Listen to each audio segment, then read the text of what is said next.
भगवती चंडिका द्वारा महिषासुर का वध तथा देवताओं के द्वारा जगदम्बा की स्तुति।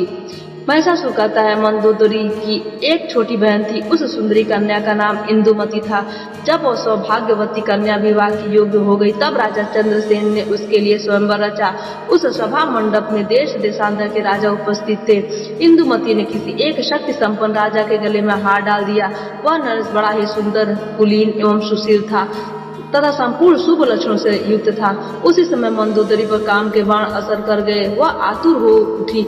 इतने में किसी एक शूद्र नरेश पर उसकी दृष्टि पड़ गई। वह बड़ा दुष्ट था, किंतु उसके सर्वांग में चतुरता भरी थी। दैववश राजकुमारी के मन में वह जच गया।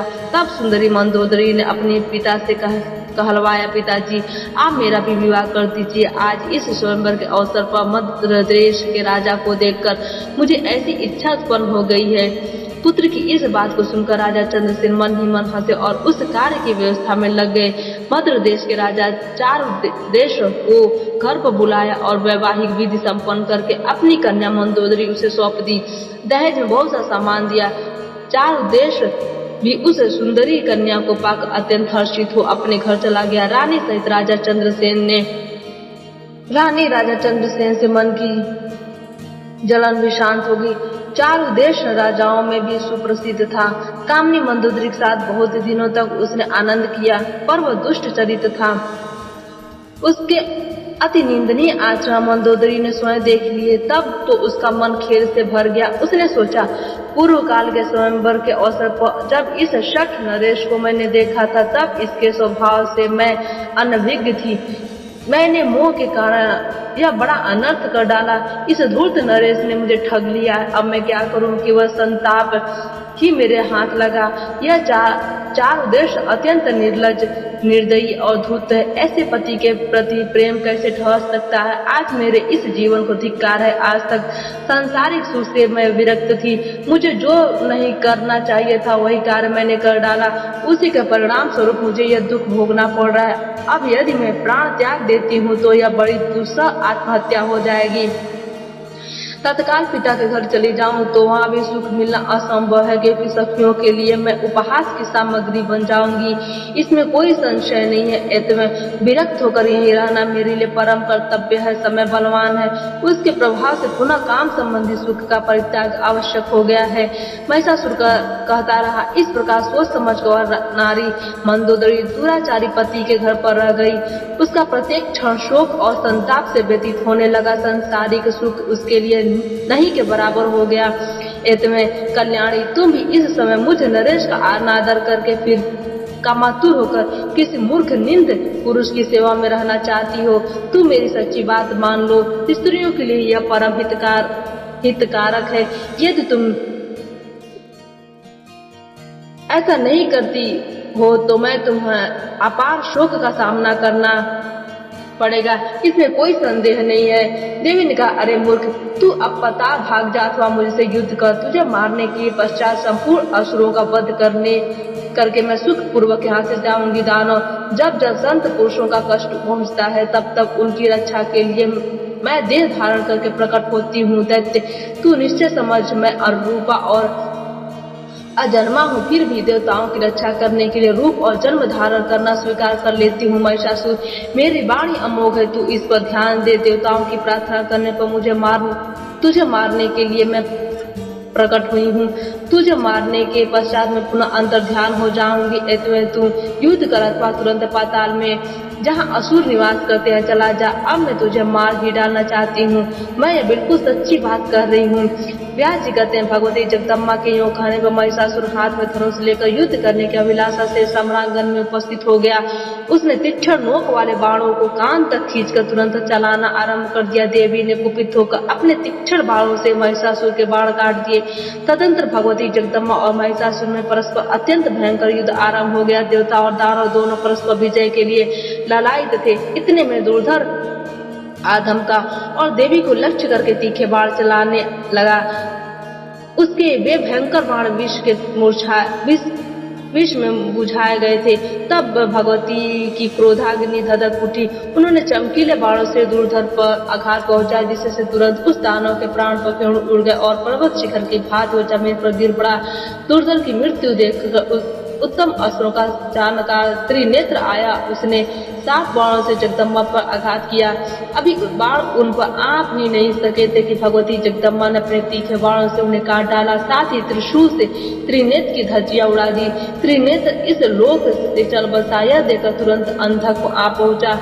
उसके पास लोहे की बनी हुई गदा थी। उससे उसने सिंह के मस्तक पर प्रहार किया। अंधक अत्यंत बलवान योद्धा था, किंतु सिंह ने क्रोध में भरकर उसे नखों से चीर डाला और उसका मांस खाने लगा। इतने राक्षस संग्राम में काम आ गए, यह देखकर महिषासुर के आश्चर्य की सीमा नहीं रही। उसने देवी को बाणों का लक्ष्य बनाया। बाणों के अपने शरीर पर आने के पूर्व देवी ने तीखे तीरों से उन सब के टुकड़े टुकड़े कर दिए और गदा से उसकी छाती में चोट पहुंचाई। देवताओं के लिए कष्ट स्वरूप वह दैत्य महानीच था।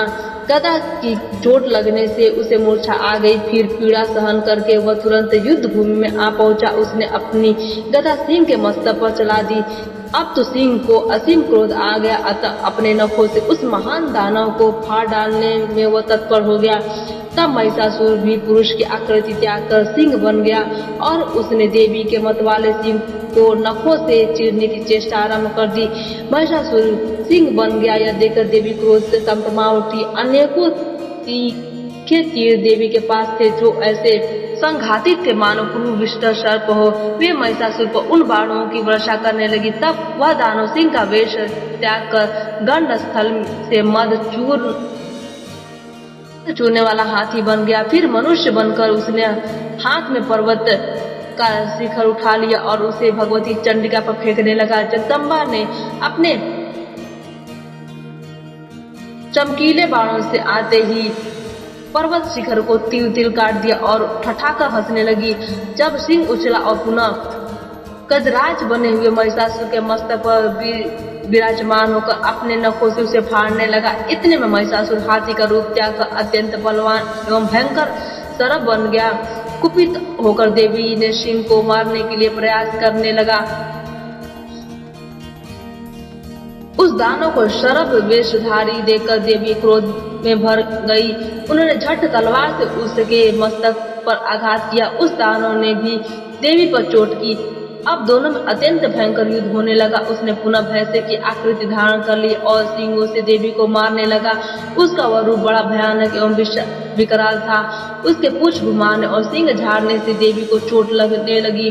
वह दुरात्मा बड़ी प्रसन्नता के साथ हंसता हुआ पूंछ और सींगों के सहारे बलपूर्वक पत्थरों को घुमा घुमा कर फेंक रहा था। बल के अभिमान में चूर रहने वाले उस असुर ने कहा, देवी अब तुम समरांगन में डट जाओ। रूप एवं तारुण्य से शोभा पाने वाली तुम्हें आज मैं अवश्य मार डालूंगा। तुम्हारी बुद्धि मारी गई है, इसी से मंदमत होकर तुम इस समय मेरे साथ युद्ध करने में तत्पर हो रही हो। अत्यंत मोह में पड़ जाने से तुम्हारा सारा बल बिल्कुल व्यर्थ जा रहा है। तुम्हें मारने के बाद मैं उन देवताओं के प्राण भी हर लूंगा जो कपट से अपनी प्रतिष्ठा जमाए हुए हैं, तथा तुम नारी को अगुआ बनाकर जिन धूर्तों को विजय पाने की लालसा लगी हुई है। देवी बोली, मूर्ख, व्यर्थ अभिमान न करा, सम्रांगण में ठहर जा, मैं तुझे मारकर श्रेष्ठ देवताओं को निर्भय बनाऊंगी। व्यास जी कहते, इस प्रकार कहकर भगवती चंडिका उसी क्षण त्रिशूल उठाकर महिषासुर पर झपटी। उनके इस प्रयास से देवताओं में अपार हर्ष छा गया। वे प्रसन्नता से भरकर देवी की स्तुति करने लगे। उन्होंने पुष्प बरसाना आरंभ किया। उनके मुख से बार बार विजय की घोषणा निकलने लगी। साथ ही दुधुम्बियां बज उठी। उस समय ऋषि, गंधर्व, पिशाच, नाग, चारण और किन्नरगण आकाश में ठहरकर युद्ध देख रहे थे। उनके मन में बड़ा आनंद हो रहा था। महिषासुर कपट विद्या का बड़ा अच्छा जानकार था। वह अनेक मायामय शरीर धारण करके सम्रांगण में भगवती जगदम्बा पर चोट कर रहा था। तब चंडिका ने उस दुरात्मा की छाती पर बलपूर्वक तीखे त्रिशूल से आघात किया। उसमें देवी की आंखें क्रोध से लाल हो उठी थी। चोट लगने पर महिषासुर भूमि पर गिर पड़ा। एक मुहूर्त तक उसकी चेतना लुप्त सी रही, परंतु वह फिर उठकर खड़ा हुआ और पैरों से वेग पूर्वक देवी पर प्रहार करने लगा। पैरों से मारने के पश्चात बार बार ठहाका मारकर हंसता भी था। उसके मुख से भयंकर गर्जना निकल रही थी, जिसे सुनकर देवताओं के हृदय में आतंक छा जाता था। तदंतर भगवती जगदम्बा ने हजारों वाला श्रेष्ठ चक्र हाथ में उठा लिया। महिषासुर सामने खड़ा था। देवी बड़े उच्च स्वर से गरज कर उससे कहने लगी, अरे मदांध, इस चक्र को देख, तेरे मस्तक को ये धड़ से अलग कर देगा। अभी क्षण मात्र तुझे ठहरना है, फिर तो यमलोक जाने की तैयारी है ही। यो कहकर भगवती चंडिका ने उस युद्ध स्थली में भयंकर चक्र चला दिया। उस चक्र के लगते ही महिषासुर का मस्तक धड़ से अलग हो गया। उस समय उसके कंठ की नली से इस प्रकार गर्म खून की धारा बहने लगी, मानो गेरू आदि धातु से युक्त लाल पानी का झरना बड़े प्रबल वेग के साथ पर्वत से गिर रहा हो। मस्तक कट जाने पर महिषासुर का धड़ चक्कर काटकर पृथ्वी पर गिर पड़ा। देवताओं के मुख से सुख बढ़ाने वाली विजय घोषणा आरंभ हो गई। भगवती के वाहन सिंह में भी अप्रमित बल था। युद्ध भूमि से भागने में व्यस्त जितने दानव थे, उन्हें वह इस प्रकार खाने लगा मानो उसे बड़ी भूख सता रही हो। राजन, क्रूर महिषासुर के मर जाने पर बचे संपूर्ण दानव भय से संतप्त हो उठे। उन सब ने पाताल की राह पकड़ ली। उस दानव के चल बसने पर भूमंडल पर जितने देवता, मुनि, मानव तथा अन्य साधु पुरुष थे, उनके मन में अपार हर्ष हुआ। फिर भगवती चंडिका भी युद्ध भूमि से पृथक होकर एक पवित्र स्थान में जा विराजी। सूरगण को सुखी करना भगवती का स्वभाव ही है, अतः उन देवी को आराधना करने के लिए वे तुरंत वहां आ पहुंचे। व्यास जी कहते हैं, महिषासुर का निधन देखकर इंद्र प्रभृत समस्त देवताओं के मन में अपार हर्ष हुआ। वे भगवती जगदम्बा की स्तुति करने लगे। देवताओं ने कहा, देवी, तुम्हारी शक्ति के प्रभाव से ब्रह्मा इस जगत की सृष्टि करने, विष्णु पालन करने तथा संहार के अवसर पर रुद्र नाश करने में सफल होते हैं। उनके पास तुम्हारी शक्ति का अभाव हो जाए तो वे कत समर्थ नहीं हो सकते। ऐसे जगत की सृष्टि, स्थिति और नाश का कार्य तुम्हारे ही ऊपर निर्भर है। कीर्ति, मति, स्मृति, गति, करुणा, दया, श्रद्धा, धृति, वसुधा, कमला, अजपा, पुष्टि, कला, विजया, गिरिजा, जया, तुष्टि, प्रमा, बुद्धि, उमा, रमा, विद्या, क्षमा, कांति और मेधा, ये सब नाम तुम्हारे ही हैं। यह बात इस त्रिलोकी भर में विख्यात है। संपूर्ण जगत को आश्रय देने वाली जगदम्बे, तुम्हारे इन शक्तियों से पृथक रहकर कौन ऐसा है जिसमें कार्य की क्षमता आ जाए, कोई कुछ भी कर सके। भगवती, यह निश्चय है कि धारणा शक्ति भी तुम्ही हो, अन्यथा जो कच्छप और शेषनाग है, उनमें पृथ्वी को धारण करने की क्षमता कैसे आ सकती है। माता, पृथ्वी भी तुमसे कोई अतिरिक्त वस्तु नहीं है। यदि ऐसा न माने तो प्रचुर भार से संपन्न वह जगत निराधार आकाश में किस प्रकार ठहर सकता है। जगत के चराचर प्राणियों को भोग प्रदान करना भी तुम्हारा ही कार्य है। 7 प्रकृतियां और 16 विकार विकृतियां तुम्हारे अंश है, जिनसे युक्त होने के कारण जीव जगत सदा बना रहता। अतः जीवदात्री भी तुम्हारी सिद्ध हुई।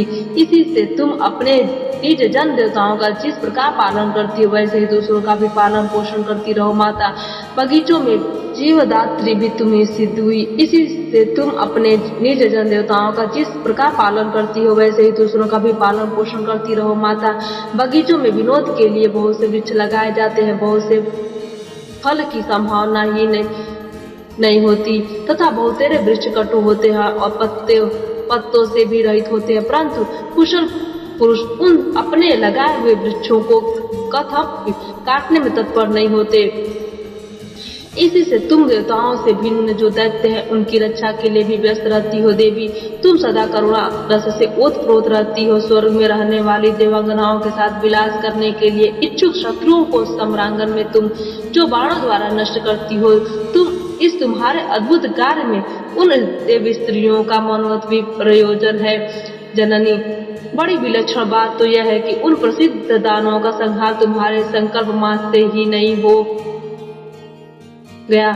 उन्हें मारने के लिए तुम अवतार धारण करती हो। वास्तव में यह तुम्हारा मनोरंजन है, न कि दूसरी कोई बात। माता, सुख देने वाली विद्या और दुख देने वाली अविद्या, ये तुम्हारे ही रूप है। मनुष्यों का जन्मजात दुख दूर करना तुम्हारा स्वभाव ही है। जननी, मोक्ष की अभिलाषा रखने वाली बड़भागी पुरुष तुम्हारी सेवा में संलग्न रहते हैं। भोग में रचे पुचे मूर्खों को ऐसा सुअवसर मिलना असंभव है। ब्रह्मा, विष्णु, शंकर तथा अन्य सभी देवता तुम्हारे शरणपत्र चरण कमलों की निरंतर उपासना करते हैं। जिन मन बुद्धि प्राणियों के मन में तुम्हारी आराधना का भाव जागृत नहीं होता, उन भूले हुए व्यक्तियों को संसार रूपी सागर में सदा गिरते रहना ही अभिष्ट है। हे चंडिके, तुम्हारे चरण कमल से उत्पन्न हुए धूल के प्रसाद से ही सृष्टि के आरंभ में ब्रह्मा अखिल भूमंड की रचना करते हैं तथा विष्णु और रुद्र को पालन एवं संहार क्रिया में सफलता प्राप्त होती है। जो मनुष्य तुम्हें नहीं भजता, शक्ति की आराधना नहीं करता, वो अवश्य मंदभागी है। देवी देवताओं और दानवों के लिए भी वांग देवता तुम ही हो। यदि उनके मुख पर तुम्हारा निवास न हो तो सर्वोत्कृष्ट देवता भी बोलने में असमर्थ हैं। मुख होने पर भी तुमसे रिक्त रहकर मानव बोल नहीं सकते। भगवती, अद्भुत बात यह है कि शत्रु भी तुम्हारे लिए दया के पात्र बने रहते हैं। ऐसे में सम्रांगण में तुम्हारे तीखे तीरों से मरकर वे स्वर्ग के अधिकारी बन जाते हैं। अन्यथा अपने बुरे कर्म के फल स्वरूप तो वे निरंतर नरक में ही पड़े रहते और उन पर सदा आपत्ति ही आती रहती। तुम्हारे गुणों की महिमा असीम है। भला उन गुणों से भाली भांति मोहित कौन मानो तुम्हें जानने में किस प्रकार समर्थ हो सकते हैं। सतयुग में सत्व गुण की प्रधानता रहती है। ऐसे में असत शस्त्रों पर आस्था नहीं जमने पाती, किंतु कली में तो कलित्व की अभिमानी जन तुम्हें ढकने की चेष्टा करके तुम्हारे ही बनाए हुए देवताओं की स्तुति में संलग्न हो जाते हैं। तुम मुक्ति फल प्रदान करने वाली पर विद्या एवं योग सिद्धा हो। जो शुद्ध अंतःकरण वाले सात्विक मुनिगण तुम्हारा ध्यान करते हैं, उन्हें माता के उदर में संकट सहने का अप्रिय अवसर नहीं मिल सकता। जो मनुष्य तुम्हारे भक्ति भाव में ओतप्रोत है, वे भूमंडल पर धन्य। तुम चित्त शक्ति हो, वही चित्त शक्ति परमात्मा में विराजमान है। इसी कारण में परमात्मा नाम और रूप से अभिव्यक्त होकर प्रपंचात्मक संसार की सृष्टि, स्थिति और संहार रूपी कार्य में सफलता प्राप्त करते हैं। यह बात जगत प्रसिद्ध है। इन परमात्मा के सिवा दूसरा कौन पुरुष है जो तुमसे रहित होकर अपने प्रभाव से इस कार्यभूत संसार को रचने, पालने और समेटने की व्यवस्था कर सके। जगदम्बे, अथवा क्या चित्त शून्य तत्व जगत की रचना में समर्थ हो सकते हैं? नहीं, क्योंकि वे जड़ हैं। यद्यपि इंद्रियां गुण और कर्म से युक्त है, फिर भी तुम्हारे चित्त शक्ति से शून्य रहकर फल प्रदान करने की योग्यता में वे नहीं प्राप्त कर सकती। माता, यज्ञों में मुनियों के द्वारा विविध पूर्वक होम हुए पदार्थ को देवता पाते हैं। यदि उस अवसर पर स्वाहा इस तुम्हारे रूप का प्रयोग न किया जाए तो क्या वे तुम्हारा भाग प्राप्त कर सकते हैं? असंभव है। एतम यह निश्चय हो गया कि विश्व के पालन का कार्य तुम्हारे ही ऊपर निर्भर है। सृष्टि के आरंभ में इस संपूर्ण जगत की रचना तुमने ही की है। दिशाओं की रक्षा के व्यवस्थापक विष्णु और रुद्र प्रभृति जो प्रमुख देवता हैं, वे भी तुमसे ही सुरक्षित है। प्रलय काल में भी तुम्हारी सत्ता नष्ट नहीं होती। तुम्हारा आदर्श चरित्र विश्व में व्याप्त है। देवता लोग भी तुम्हारे इस चरित्र को नहीं जान पाते, फिर हम साधारण बुद्धि वालों की तो गणना ही क्या है। माता, यह महिषासुर महान निर्दयी था। तुमने इसे मारकर इन देवताओं की रक्षा की है। जननी, हम मंद बुद्धि जन तुम्हारी महिमा कैसे जान सकते? तुम्हारी गति को यथार्थ रूप से जानने में तो वेद भी असमर्थ है। सुप्रसिद्ध प्रभाव वाली अंबिके, तुमने जगत में महान कार्य किया जो इस दुरात्मा शत्रु के प्राण हर लिए। यह संसार का अचिंत्य कंकट है था। इस कार्य जगत में अवश्य तुम्हारी कीर्ति फैली है। अब कृपा पूर्वक हमारी रक्षा करो। व्यास जी कहते, इस प्रकार देवताओं के स्तुति करने पर देवी ने मधुर स्वर में कहा, आदरणीय देवताओं, इसके अतिरिक्त भी कोई दुस्साध्य कार्य हो तो उसे बताओ। जब जब देवताओं के सामने कोई अत्यंत दुर्धट कार्य उपस्थित हो तब उन्हें मुझे याद करना चाहिए। मैं शीघ्र ही तुम्हारा संकट दूर कर दूंगी। देवताओं ने कहा, देवी, यह महिषासुर हमारा घोर शत्रु था। आज तुम्हारे हाथ यह काल का ग्रास बन गया, इससे हमारा संपूर्ण कार्य संपन्न हो गया। जगदम्बे, अब तुम अपने प्रति हमारी ऐसी अविचल भक्ति स्थापना करो जिसके परिणाम स्वरूप हमारे द्वारा निरंतर तुम्हारे चरण कमलों का स्मरण होता रहे। केवल माता ही ऐसी है जो हजारों अपराधों को सदा सहा करती है। इस बात को जानकर मनुष्य तुम जगत माता की उपासना क्यों नहीं करते? इस देह रूपी वृक्ष पर दो पक्षी विराजमान है, इनमें निरंतर सांख्य भाव वर्तमान रहता है। तीसरा कोई सखा नहीं है जो अपराध क्षमा कर सके, अतः अपने परम सखा रूप उष्ण तुम परमेश्वरी को छोड़कर किस जीव की कृपा से कल्याण प्राप्त कर सकेगा। देवताओं अथवा मानवों में भी कोई प्राणी पापात्मा मंदभागी और अधम है, जो अत्यंत दुर्लभ देह पाकर भी तुम्हारे भजन स्मरण से विमुख है। मन, वाणी और कर्म से बार बार दोहरा कर हम यह सत्य कह रहे हैं, देवी, सुख अथवा दुख प्रत्येक परिस्थिति में तुम ही हमारे लिए अद्भुत शरण हो। तुम अपने संपूर्ण आयुधों द्वारा हमारी निरंतर रक्षा करो। तुम्हारे चरण कमल की रज को छोड़कर हमारे लिए और कोई शरण नहीं है। व्यास जी कहते हैं, इस प्रकार देवताओं के स्तवन करने पर भगवती जगदम्बा वही अंतर ध्यान हो गई और वहां से पधार गई। यह देखकर देवता असीम आश्चर्य में पड़ गए। आज की कथा यहीं पर समाप्त होती है।